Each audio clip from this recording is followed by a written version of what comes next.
Hey guys, my name is Simpzy. Welcome back to some more Stainless Steel on Medieval 2 Total War. We're playing as England now. We're continuing our conquest against the Moorish Caliphate. We are now in Northern Africa besieging Fez. Now we have skipped a fair few turns ahead, so there is a lot of stuff we need to recap. Now I was obviously going to cross the channel here and take Melilla. Pretty strong garrison in there to begin with. However, as you see there are two full stacks of the Fatimid Caliphate. A lot of spear militia. I thought that was sword militia just then, but two full stacks. There's going to be a bloody battle. So I've actually changed my mind, because if I attack that, even though I'm neutral with them, I would imagine, seeing that the Moorish are allies with them, they would call them in and would be under the pump. So I've changed my target, and we're going to Fez, and then we'll push down and take this settlement as well before we push upon the last Moorish settlement. So we currently have King Archibald. Is it his uncle? No, it's his first cousin. We've got Gerard here. Now, an interesting development has happened during the end turn phase. We actually need to block the port. Oh, that's interesting. But a Holy Crusade has been called, which is unfortunate, and it's been called on Frankfurt. So, it's been probably, how many turns? I don't know, probably 3-4 turns, to be honest, and Frankfurt hadn't been taken. So I was thinking, oh shit, I didn't want to lose my relations with the Pope, even though it's slowly on the decline at the moment. Sicily, Genoa, look like they've been excommunicated. But I've had to send an army north to deal with it, whether or not I deal damage with them. But yeah, we've had to join the Crusade, and I've sent Duke Roger, who is currently the heir, and we've been able to recruit a lot of mercenaries, which is absolutely fantastic. Family tree-wise, we currently have Archibald. He has no children, no sons. He has, sorry, I should say he has children. He's had 2 daughters. His first daughter is married to Duke Roger, and his second daughter is married to Darnley. So obviously, House Mowbray, de Mowbray, and Darnley were loyal bannermen that crossed the Channel with William the Conqueror from Normandy. So it's good to see that their lines are continuing, but let's hope 31, 34, 23, because at the moment, if these guys don't pump out some more male heirs, we might have a succession crisis on our hands. We do have John Parker, who's 16, and Reynold Parker, who's 19, so we're not that in strife yet. But if King Henry's line doesn't flourish, we're going to have a problem. But obviously, Duke Roger here has a claimant through his mother, being King Henry's daughter, firstborn daughter, and obviously King Archibald's firstborn daughter as well. So he has a strong claim. That child even's going to be a little bit incest, but we do have a really strong claim. Obviously, we've got Stephen de Bolis's line.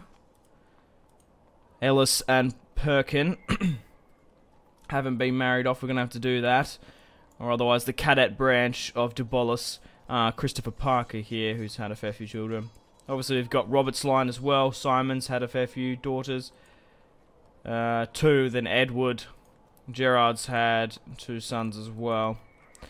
But regardless, that's what's happening in the family tree-wise. Let's get into the Battle of Fez. Now, where is Fez? Where is the king? King Archibald. It is a 4-to-1 ratio. We do outnumber them quite significantly.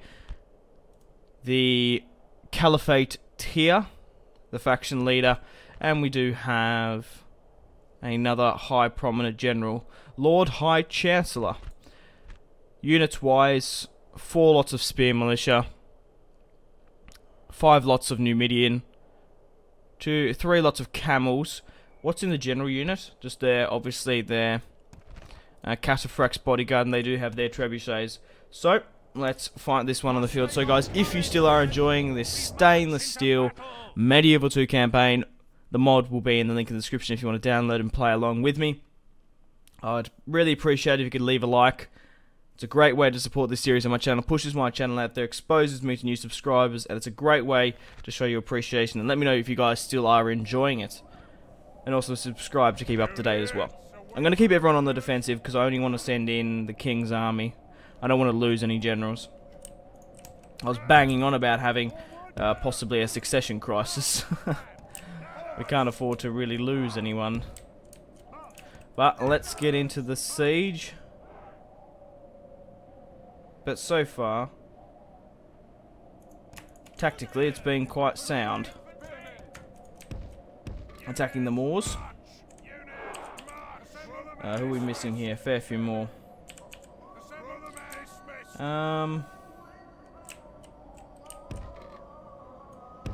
Okay, we'll just chuck you there. Right, we've already got one tower.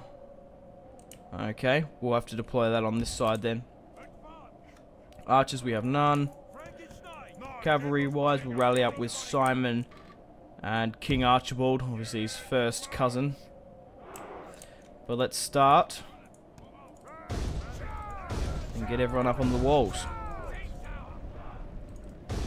Put them on the defensive. I don't want them to go in, but my armies are really quite weak. Obviously, I don't have the buildings, because most of these armies are mercenaries, the Saxon Hussars, the Ghent Raiders. Because it does take time to build up buildings. But we have got some Moorish infantry here, which is interesting. Right, everyone should be on defensive, so they shouldn't be losing any casualties or moving any armies up.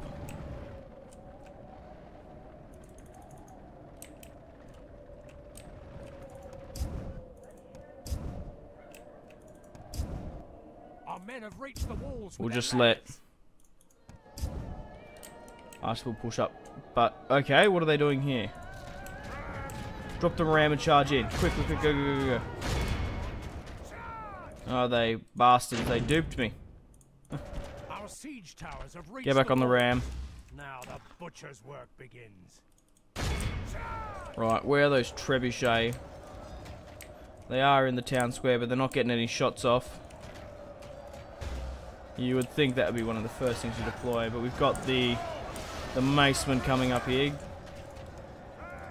Right, push up, we need to take that. Where's the tower?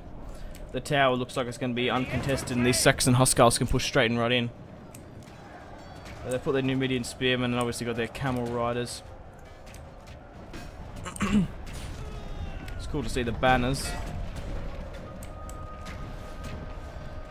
flying. But the plan for the campaign is, once we... I might even be able to push over across and take the gateway before it even falls. The plan for the campaign is, once I finish off the Moorish, I should have enough territories and enough money to build enough armies to obviously go for our victory conditions. We currently roughly have around 19 settlements. I'm not exactly sure, but we need 25 for our victory conditions. However, we also need to eliminate the Kingdom of Scotland and the Kingdom of France. Now, obviously, I didn't attack them first because the Pope would stop me. So I had to find a target that the Pope wouldn't stop me on. And obviously, the Moors being the closest Islamic faction to me. We've invaded southern Iberia, taken a huge chunk of it. The enemy's walls belong to us now. And now continuing in northern Africa. Now we have taken the gateway, but the thing is we're battering it down already, so I'm not going to stop just in case we lose it. Was that a trebuchet shot? It was. Where'd it go? So it looks like they're firing their trebuchet. So let's see how... The battle is very much in our favor. If we remain true and steadfast, victory will be ours. this affects us.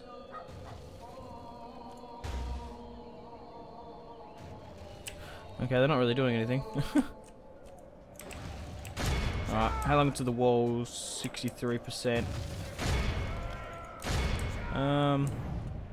Oh, they just shot off. Oh! Might have gotten one man there, I'm not entirely sure. But these macemen are going toe to toe with these spearmen. Got him, good on ya.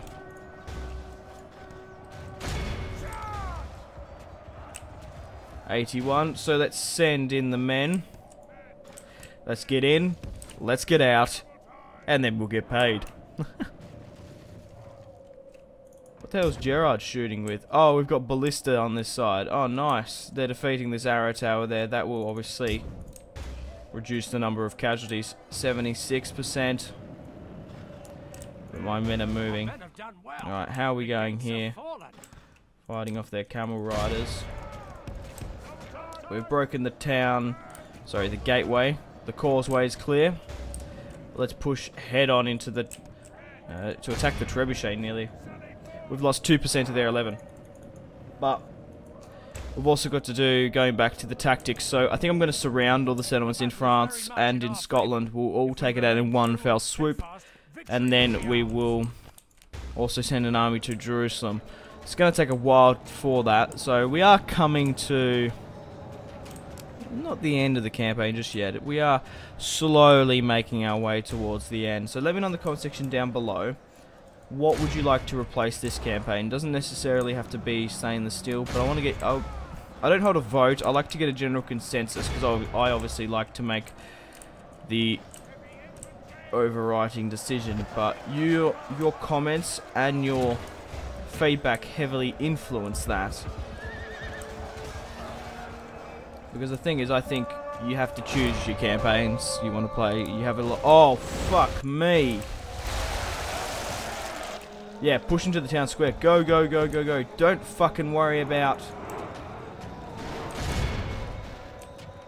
these bodyguard. Neutralize that trebuchet now. I don't want that shit to happen again.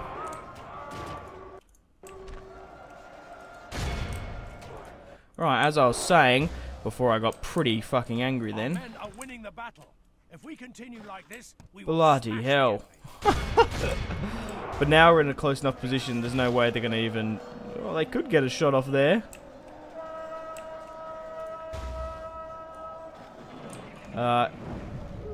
They are. Yeah, continue to push past. Go for the trebuchet. As I was saying... what was I saying? Yeah, I like to have the overriding decision. I want to choose my campaigns. I think I enjoy it more. But obviously, if it's somewhere in line of your interest, that's fantastic, isn't it? So, in saying that, the next campaign doesn't necessarily have to be on Stainless Steel.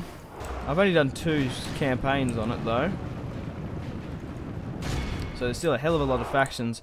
France would be cool, probably too close to England though. Maybe some of the Scandinavians. The Kingdom of Denmark would be fun, along with Norway.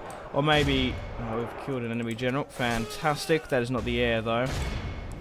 Also maybe one of the Islamic factions, the Turks. Even the Moors might be alright. Obviously being in southern Iberia.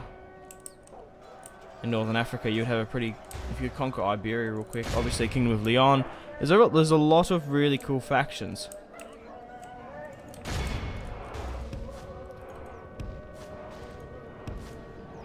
Go on, get into the town square. We need to initiate the countdown. If we start to lose, because I think we could here if we're not careful. I think I might send everyone else in now.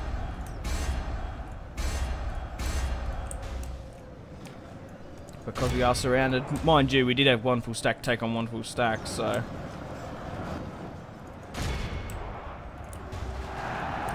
okay, these spearmen are annoying me here. I'm going to get my cavalry to hit them from behind.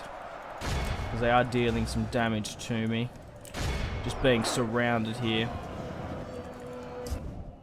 Crusaders! Make ready!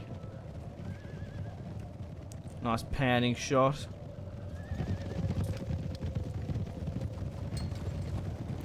Brave men of England, and obviously formidable Crusaders. This charge is going to be fantastic straight from behind. Right, we'll continue our push to the town square as well. It's turning into a bit of a clusterfuck more than anything. But, what's that noise? Is that hooves? Ah, for King Henry!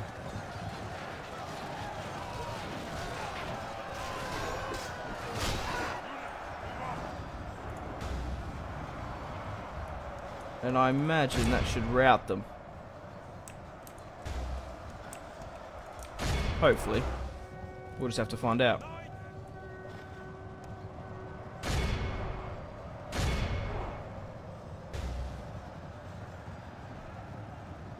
My apologies, guys. I actually got interrupted, so I'm sorry about that. Now, because we obviously basically won the battle, we pushed into the town square. We'll just get into the grindy bit. So I basically just sped it up until this point.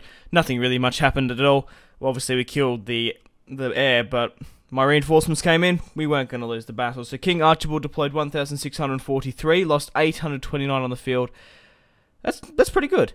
The faction leader for the Moors, I think I might have said heir before, deployed 1,851. Lost 1,846 on the field. That's what he lost. We only captured 38. Christopher Parker lost under 100. Fraudience under 100. Gerard. S-Juice as well. You're most welcome to pause and have a look at the casualties sustained and casualties inflicted. The Saxon Huskarls did 140. That's nice. I like that. So did the Macemen and the second unit of Macemen. But we've taken Fez now. And it'll be interesting to see what happens to this crusade in the north. But a solid victory. The Moorish Caliphate is dead. And another territory. Oh, what? By God's will, we have triumphed. My lord, We've had 2 noble deaths. honor have conquered. Oh, God. Do you want to place your bets? Okay, we'll sack. What's happening here? Oh, a diplomat's fled. Okay, so who's died? Edward! Oh! And Stephen de Bolus! No! We've had a lot of deaths in this campaign. So, Edward, Simon's first and only son, has died in battle. Oh, that's a shame. He does have a daughter who is married to Francis Playmouth. And he has a daughter, Bridget. 47. They could maybe produce another son, if they're lucky. And we've lost Stephen de Bolus. So obviously, Ellis de Bolus is now claimed to their inheritance. We will give out the lordships once the campaign is over. We'll be able to see. But oh, that's unfortunate. So obviously I think his line will pass to Gerard, who arguably is the better commander and obviously has French blood in him. But obviously some of his daughters are actually married over here to Archibald. So in some way she's got French blood in her, and so will that. So we do have a claimant to the French throne through the inbreeding somewhere like that. But I'm going to end the video here. It's a shame. It is really a shame. But I just love how good old King Henry. I've only had 2 kings in this campaign. He lived till he was 87 years old. How fantastic is that? King Archibald didn't come into his throne until he was like 50, I think. But regardless, I'm going to end the video here. Thank you very much for watching if you watched all the way through. If you enjoyed the episode, please leave a like and subscribe if you haven't already. And stay tuned for more content on Simpzy Total War. And above all, guys, after you've watched this video, remember to go out and have a fantastic rest of your day. I know I will. Okay, guys, cheers.